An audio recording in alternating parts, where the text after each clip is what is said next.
예배에 참석하신 우리 성도님들 하나님께서 놀라운 은혜와 평강으로 함께 해주시기를 주의 이름으로 축복합니다.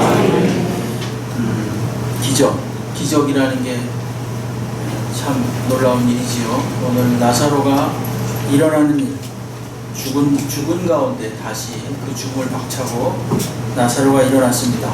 이와 같은 죽을 것 같은 그런 상황에서도 우리 사랑하는 귀한 성도님들 다시 일어나는 은혜가 있게 되기를 다시 한번 주의 이름으로 축복합니다. 오늘 요한복음 11장 1절로 4절에 특별히 4절에 있는 말씀을 중심으로 영광을 받게 하려 함이라, 이 말씀을 중심으로 함께 은혜를 나누겠습니다. 오늘 11장은요, 이 본문이 이 전체 그 구성이 크게 이 세 덩어리로 됐다는 것을 그냥 눈에 띄게 금방 알 수 있습니다. 첫 번째 부분은 1절부터 44절까지 내용입니다. 한번 보시죠. 1절부터 한번 훑어보십시오. 1절부터 44절까지 내용에 물론 파악이 안 되시겠지만은 그래도 여기에는 나사로가 죽었다 살아나는 그런 장면이 있습니다. 그리고 45절부터 53절까지에 얼핏 보시게 되면은 어떻게 되냐면 대제사장과 바리새인들이 어떻게 하면 예수를 죽일까 하는 그 나사로를 다시 살리신 것에 대한 반응이 나타나 있습니다. 그리고 세 번째로 54절부터 57절 내용인데 여기에는 6월절, 유대인의 6월절에 관한 내용이 잠깐 기술되어져 있습니다. 그래서 나사로를 살리시는 장면, 그 다음에 그 살린 것에 대해서 적대적으로 반응하는 장면, 그리고 6월절 장면, 이 세 덩어리로 이 11장이 구성되었다, 이렇게 우리가 좀 생각하시고 보시면 되겠습니다. 마르다, 그 다음에 나사로, 그 다음에 마리아, 이 세 남매가 베단이라는 마을에 살고 있었습니다. 나사로는 전에 납병 환자였다가 예수님께 나음을 입은 사람입니다.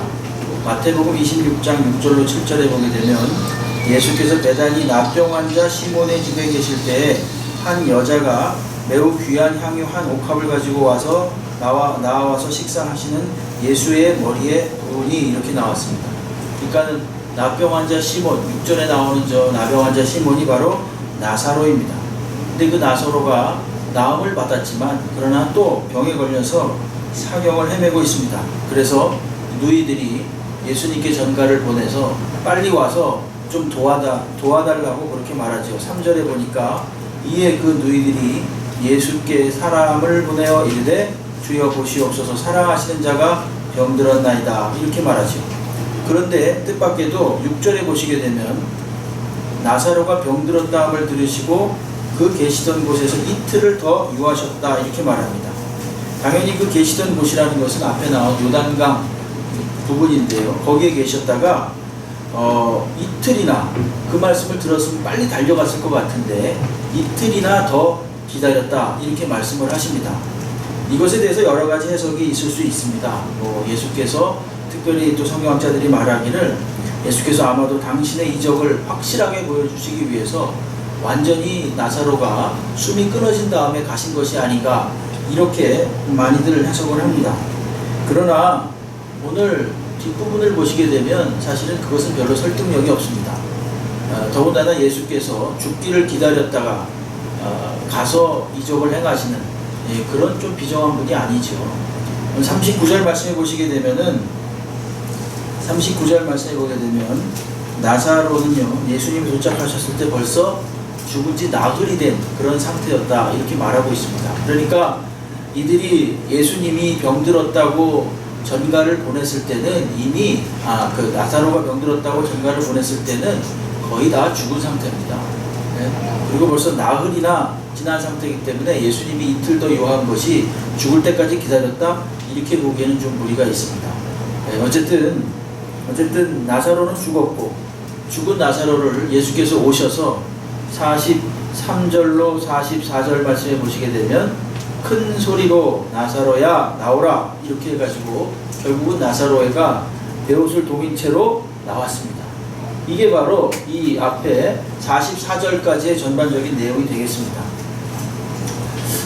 오늘 이 나사로를 다시 살리시는 기적을 사이에 두고 극명한 어떤 대조를 이루는 두 진영이 나오는데, 한 부분은 어디냐면 예수님 측이죠. 예수님과 제자들이었고 또 한 부분은 바리새인들과 대제사장들입니다. 근데 예수님과 이 바리새인과 대제사장 측은 아주 극명한 대조를 이루는 두 가지 목적을 서로 가지고 있었는데 예수님의 목적은 뭐였냐면은 오늘 이 4절에서 보시는 것처럼 이 일을 통하여 하나님의 영광을 나타내기 위함이다 이렇게 말합니다. 하나님께서 영광을 받으시고 아들은 하나님께 영광을 돌리고 자신은 영광을 받으시기 위함이다. 한마디로 하나님께 영광을 돌리도록 하는 것이 예수님의 목적이었고 그 다음에 좀 더 구체적으로 보면은 그 15절 말씀에 보시게 되면 뭐라고 나오냐면은 내가 거기 있지 않은 것을 너희를 위하여 기뻐하노니 이는 너희로 믿게 하려 함이라 이런 말씀이 나와요. 15절에도 나오고 또 40절에도 역시 뭐라고 나오냐면요. 40절에도 예수께서 이르시되 내 말이 내가 믿으면 하나님의 영광을 보리라 이렇게 말합니다.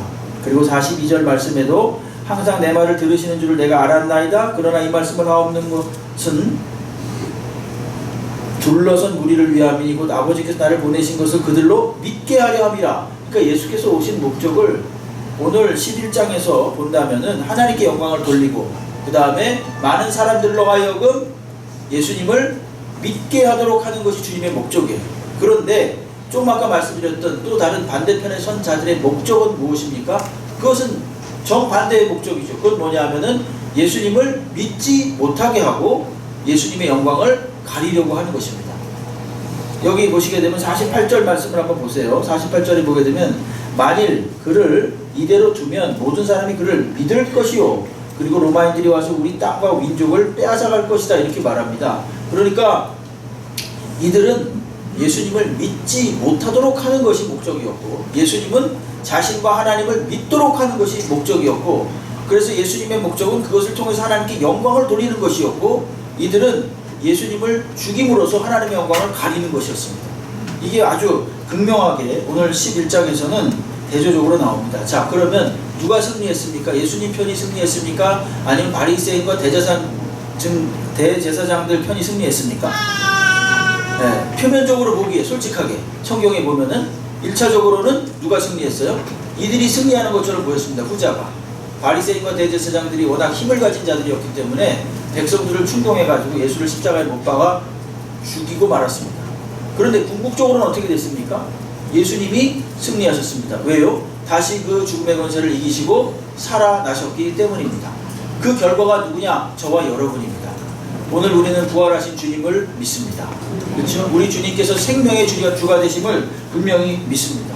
그리고 오늘 4절, 본문 4절에 있는 대로 11장 4절에 있는 대로 우리는 하나님께 영광을 돌리며 살고 있는 것입니다. 지금도 하나님께서는 당신에게 영광을 돌리는 삶을 살도록 우리들에게 말씀하십니다. 영광을 돌리는 삶을 살라 이 말은 무슨 뜻인가 하면은 하나님이 지금 여기에 계시다. 이것을 날마다 인정하며 살라는 것입니다.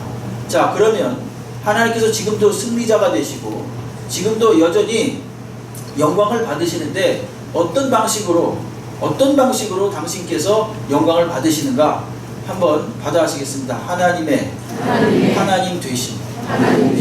하나님은 하나님이십니다. 이걸 알도록 하시는 그런 방식으로 우리들에게 영광을 받으세요. 자, 그럼 하나님의 하나님 되심을 나타내는 방식이 오늘 나사로를 통해서는 어떻게 나타났냐면요, 긍휼의 방식으로 나타났습니다.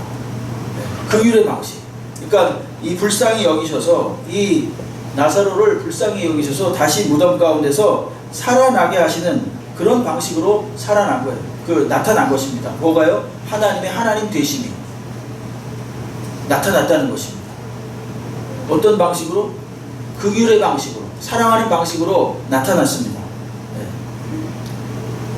나사로가 살아난 것이 중요합니까? 아니면 지금 그거를 강조하는 게 이 본문이 말하는 것이겠습니까? 아니면은 나사로를 살리신 분이 예수님이다라는 걸 말하는 게 본문이 강조하는 거겠습니까? 자, 다시 말씀드릴게요. 나사로가 살아났다가 중요합니까? 아니면 나사로를 살리신 분이 예수다가 중요합니까? 살리신 분이. 네, 바로 그거예요. 네. 물론 나사로가 살아난 것도 엄청난 기적이죠. 네. 그러나 그것을 일으키신 분이 바로 누구신가? 예수라는 것이고, 그것을 통해서 예수님은 당신의 하나님 되심을 나타내 보이신 것입니다. 그런데 그 기저에 무슨 마음이 있으셨던가? 그것은 바로 긍휼과 사랑의 마음이 있으신 거죠.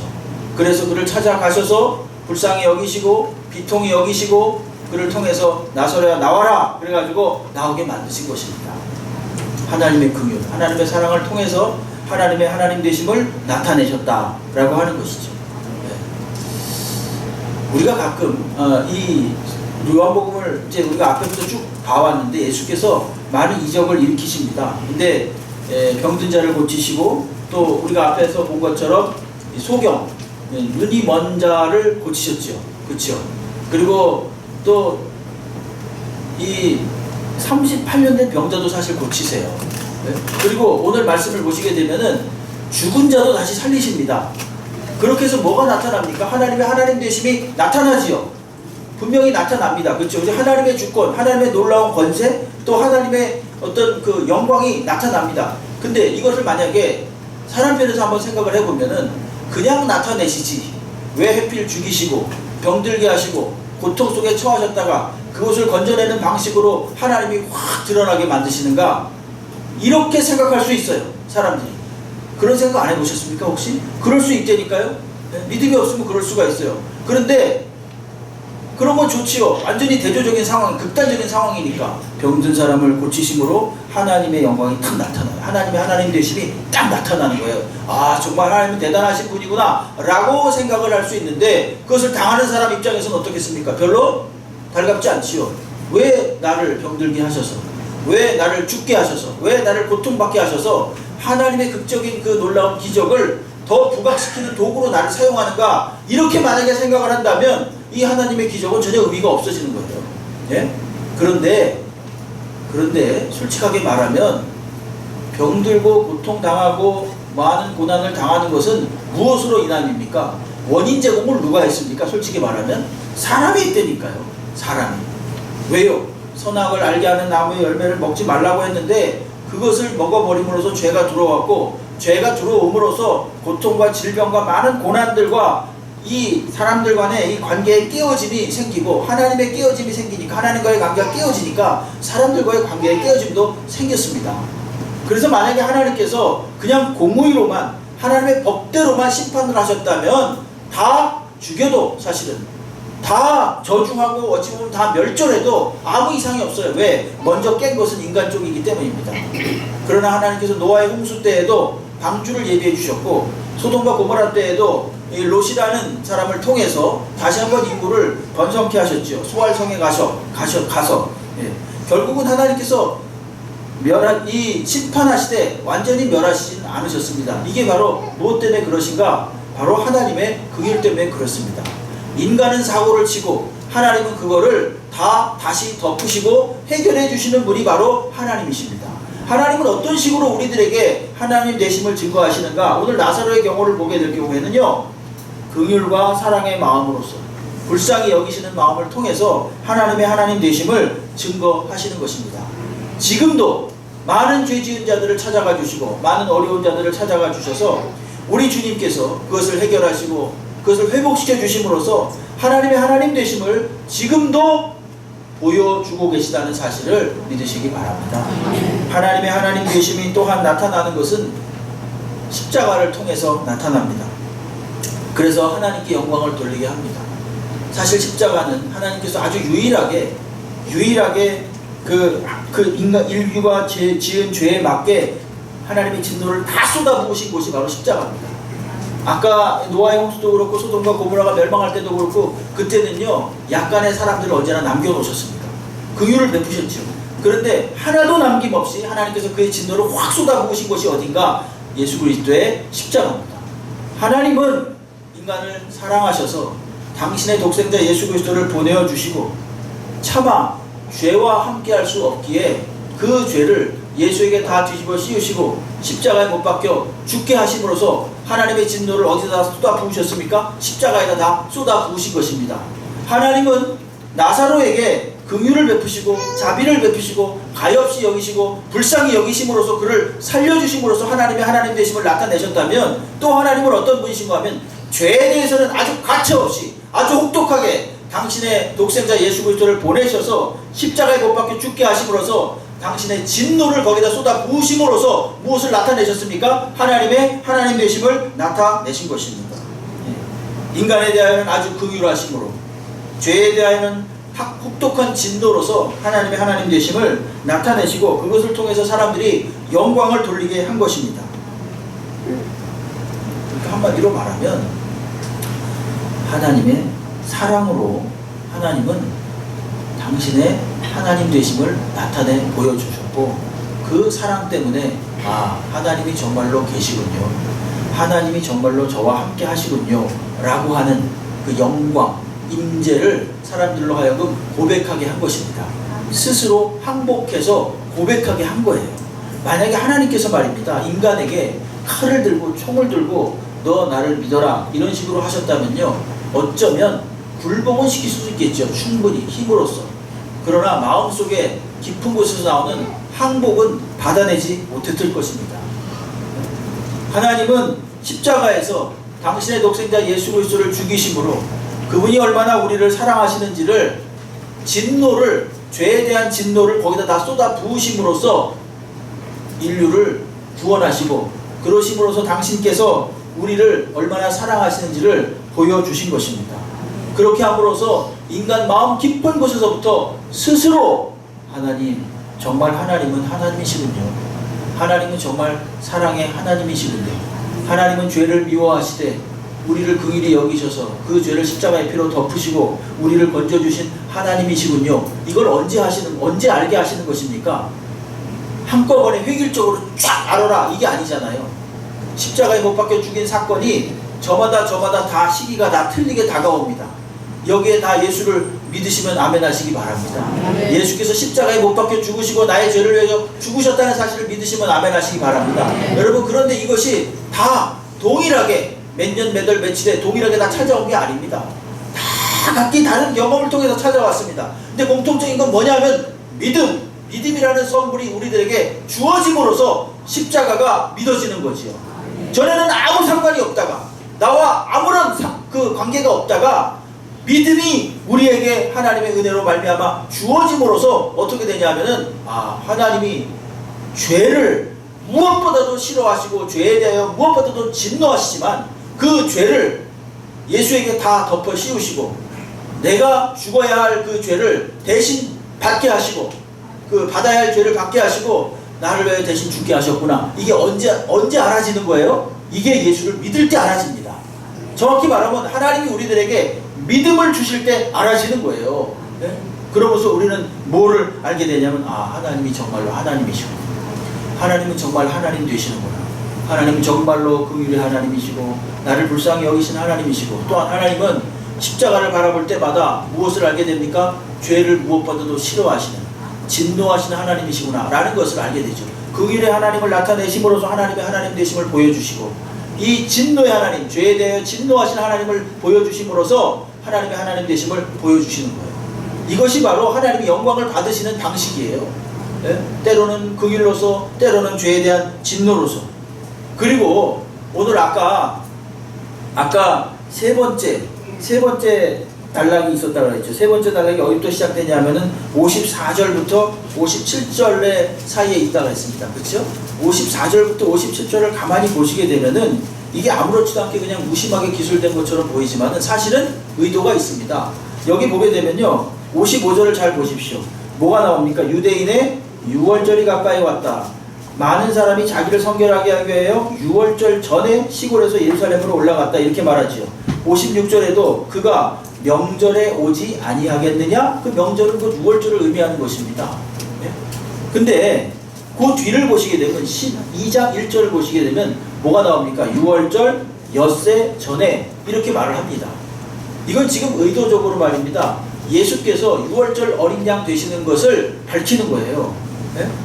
유월절이 뭡니까? 유월절은 과거에 이스라엘 백성이 애굽에서 나올 때 마지막 10번째 재앙이 내려질 때 어린 양을 잡아서 그 피를 문 인방과 좌우 설주에 바르면 죽음의 사자가 이 모든 장자들을 죽일 때 죽이지 않고 넘어가겠다. 넘을 유자 넘을 월자가 6월절이 된 거 아니겠습니까? 네? 6월절. 근데 그걸 뭘 보고 넘어갔습니까? 어린 양의 피를 보고 넘어갔습니다.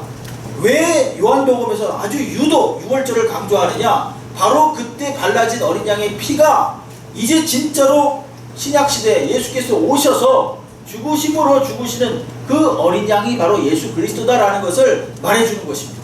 그것을 말하기 위해서 사실은 출애굽기는 6월절의 그 어린 양 예수를 예표한 거지요. 예표했고 이제 그것이 실질적으로 이 신약에 넘어와서 예수께서 어린 양으로 오심으로써 그 6월절 어린 양으로 죽으심으로써 이 일이 아주 구체적으로 현실화된 것입니다. 죽은 나사로를 다시 살리시는 것이 영광의 소망이었다면 그 6월절 때에 예수께서 붙잡혀 죽으셔서 십자가에 달리시는 것은 영광의 절정입니다. 요 뒤에 잠깐 보시겠습니다. 12장 23절로 24절 한번 보세요. 12장 23절로 24절에 예수께서 뭐라고 그러는지 아십니까? 이렇게 말합니다. 예수께서 대답하여 이르시되 인자가 영광을 얻을 때가 왔도다. 내가 진실로 진실로 너에게 이르노니 한 알의 밀이 땅에 떨어져 죽지 아니하면 한 알 그대로 있고 죽으면 많은 열매를 얻느니라. 이렇게 말씀하십니다. 자세히 보십시오. 23절에 자세히 보세요. 인자가 무엇을 받을 때가 왔다 그러니까 영광을 받을 때가 왔대요. 영광을 얻을 때가 왔다는데 인자가 어떤 식으로 지금 영광을 받습니까? 영광을 얻으십니까? 십자가에 못 박혀 죽으시는 방법으로 영광을 얻어요. 참 희한한 방법 아닙니까? 모든 사람들이 영광을 얻는다 그러면 명예를 얻고 권세를 얻고 어떤 뭔가 다스림을 쟁취함으로 다스려가지고 그 목적을 쟁취함으로써 뭔가 이게 소득이 있는 것 같은 것이 이게 영광인데 예수께서는 놀라운 말씀을 하세요. 인자가 영광을 얻을 때가 왔다. 언제? 6월절에. 인자가 영광을 얻을 때가 왔다. 어떻게? 죽으심으로써. 당신이 6월절 어린 양으로서 죽으심으로써 영광을 얻는다. 이거는 정말 세상이 말하는 영광과는 전혀 다른 영광이죠. 그렇죠? 그러면서 하시는 말씀이 한 알의 밀이 땅에 떨어져 죽지 않으면 그대로 있고 죽으면 많은 열매를 맺는데요. 이거 놀라운 말씀 아닙니까? 당신께서 이제 한 알의 밀알이 되어서 죽을 것이다.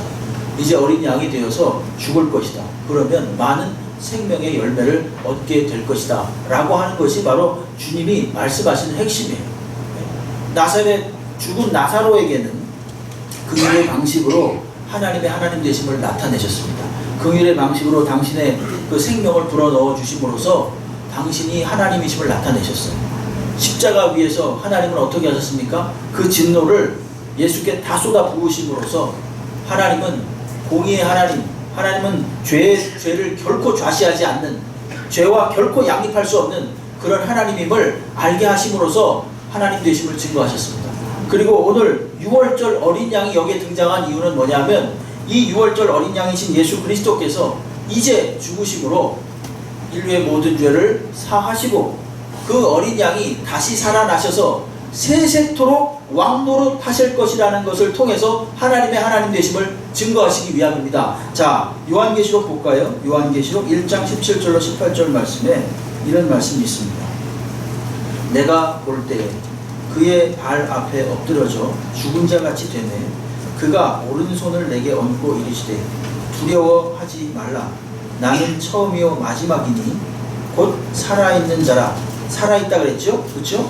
근데 뭐라 그럽니까? 내가 전에 죽었었노라. 이렇게 말합니다. 내가 살아있는데 전에 죽었었노라. 이렇게 말씀하세요. 이게 누구십니까? 예수님이에요. 이제 세세토록 살아있어 사망과 음부의 열쇠를 가졌다. 이렇게 말씀하십니다. 요한계시록 5장 12절 말씀을 보게 되면 이런 말씀이 있습니다. 큰 음성으로 이르되 죽임을 당하신 어린 양은 능력과 부와 지혜와 힘과 존귀와 영광과 찬송을 받으시기에 합당하도다. 이렇게 말씀하십니다. 그러니까 어린 양 예수가 지금 살았다는 얘기입니까? 죽었다는 얘기입니까? 살아계신 거예요. 그리고 앞으로도 영원토록 살아계시다는 얘기입니다. 하나님은 어떤 방식으로 당신의 하나님 되심을 증거하시는가? 다시 살아나셔서 영원히 살아계셔서 우리의 모든 삶의 현장에 계셔서 하나님의 하나님 되심을 입증해 주신다는 것입니다. 영광을 받게 하려 함이라 라고 하는 것은 하나님의 하나님 되심을 입증하려 함이라 이런 뜻이고, 하나님의 하나님 되심을 입증한다는 것은 나사로에게는 긍휼과 사랑의 방식으로 입증해 주셨고, 십자가에서는 죄에 대한 진노의 방식으로 입증해 주셨고, 이 어린 양 6월절 어린 양을 통해서는 영원토록 살아계시는 하나님이라는 사실을 입증해 주심으로써 당신이 하나님임을 입증하신 것입니다.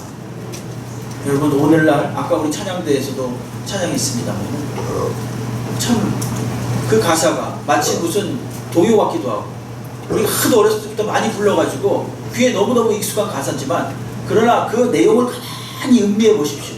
음미해 보시게 되면 이게 다 기적이에요. 물이 변하여 포도주가 되죠. 거친 파도가 잠잠해지죠. 그 다음에 죽은 나사로가 살아나지요. 이거 전부 다 사실은 이것은 초월적인 일들이에요. 이것은 그저 인간이 할 수 있는 그런 일이 아닙니다. 하나님은 지금도 여전히 살아계시고, 지금도 여전히 하나님의 하나님 되심을 통해서 영광을 받으시기를 원하십니다. 우리의 삶의 현장에 그러므로 제일 중요한 것이 무엇인가를 늘 생각하시기 바랍니다. 제일 중요한 것이 무엇인가? 하나님이 한번 받아하시죠. 하나님이 여기에 계시다. 하나님이 여기에 계신 것이 중요합니다. 내 가정에도 계시고, 내 사업장에도 계시고, 내 일터에도 계시고, 우리 학교에도 계시고, 내가 만나는 모든 사람들 사이에도 다 계십니다. 네? 그러면은 이걸 계심을 안다면 분명히 오늘 나사로에게 생명을 불어넣으셔가지고 다시 살게 하셨던 것처럼 우리를 먼저 살게 하시고 우리 가정을 다시 살게 하실 것입니다. 여러분, 그러니까 믿음으로 하나님 앞에 기도하시고 하나님께서 변화시켜 주신다는 사실을 믿고 기도하시는 저희들 되길 바랍니다. 바라고 기대하십시오. 주님의 역사하심을 바라보고 기대하십시오. 신문을 보다 보니까요, 우리 아침에 우리 교회 신문이 들어오는데 재밌는 기사가 아니라 왜 그 안에다가 이렇게 전단지 이렇게 찌라시라 그러죠. 이제 그렇게 들어와요. 보니까 거기 무슨 건축회사에서 이런 광고가 있었습니다. 마당 컨디션이 잘 나오고 전망 또한 걸리는 게 없어. 나무와 하늘이 보여서 좋습니다. 대지 면적이 90평으로 마당이 딱 관리하기 좋고 쓰기 좋을 만큼 제대로 나왔습니다. 기대하셔도 좋습니다. 야, 지금 복음의 말씀을 듣는 것보다 훨씬 더 뚜렷하게 얼굴을 보면 들으세요. 이걸 보면서 깜짝 놀랐어요. 아, 너무 자신만만하게 기대하셔도 좋습니다. 이러는 거예요. 와, 그래요. 나는 과연 얼마나 기대하고 사는가, 그런 생각을 하게 됐습니다. 나는 과연 하나님의 역사하심을 얼마나 기대하고 사는가, 하나님이 지금 내 현장에 있다는 사실을 얼마나 기대하고 사는가. 여러분, 제가 금요일 때 말씀드렸습니다만은 내 상황이 어떠한 상황이든, 특별히 위기의 상황이라면 말입니다, 위기의 상황에 맞게 행동해야 됩니다. 위기의 상황에 맞게 행동하는 건 뭐예요? 군대에서는 5분대 기조 뭐 이런 거 있습니다. 그럼 우리가 영적으로 볼 때 그리스도인들에게 위기의 상황에 맞게 대응하는 방식은 뭐겠습니까? 자존심이고 기분이고 시간이고 다 내려놓고 어떻게 해야 되겠어요? 하나님 앞에 납작 엎드려야 돼요. 네? 하나님 앞에 납작 엎드려가지고 눈물 흘리면서 기도하십시오. 무슨 일이 일어나는지 한번 보시기 바랍니다. 그리고 나서 오늘 하나님께서 지금 여기에 살아계신 것을 늘 기대하는 마음으로 사셔야 돼요. 네? 그래서 그분이 내 삶에 개입한다는 사실을 기대하는 마음으로 사시기 바랍니다. 저마다 절박하고 간절한 소원들이 다 있으시죠. 여러분, 그러면 그런 소원을 가진 것과 반비례해서 우리의 삶은 그저 그냥 늘어지고 아무런 위기도 없는 것 같고 그렇게 살면 안 됩니다. 하나님의 살아계심을 분명히 믿고 하나님이 간섭하신다는 사실을 분명히 믿고요, 하나님께 영광 돌리는 삶을 살아야 되지 않겠습니까? 그러려면 하나님 지금 여기 계십니다. 하나님 때로는 나에게 긍휼을 베풀어 주시고 사랑을 베풀어 주시고, 하나님은 죄를 지독하게 미워하시고, 그리고 그 하나님은 지금도 영원히 살아계신 하나님이십니다. 이렇게 날마다 고백하면서 하나님이 내 삶에 개입해 주시기를 간절히 구하는 저희들이 되기를 바랍니다. 그러면 여러분, 기대하셔도 좋습니다. 네? 주님이 행하시는 일을 기대하셔도 좋습니다. 오늘 나사로를 일으키셨던 것처럼 부활의 주 예수 그리스도께서 우리의 삶을 다시 한번 일으켜주게 되는 날이 반드시 오고야 말 것입니다. 기도하면서 현장에서 실질적으로 우리 주님을 인정하고 영광 돌리는 삶을 사시는 저희들이 되기를 주의 이름으로 축복합니다.